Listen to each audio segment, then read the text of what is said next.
دي أول صورة في التاريخ للكعبة المشرفة، واللي صورها ضابط مصري. قبل الصورة دي محدش كان يعرف شكل الكعبة إلا اللي بيروح يحج أو يعمل عمرة.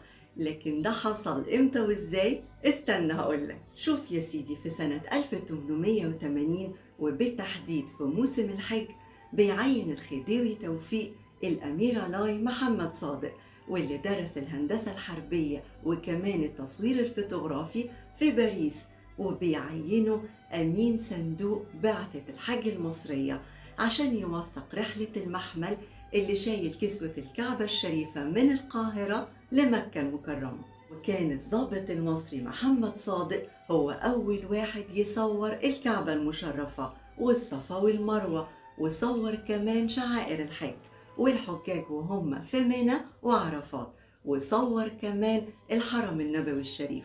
وكل مجموعة الصور دي محفوظة لحد النهاردة في مكتبة الملك عبد العزيز في الرياض.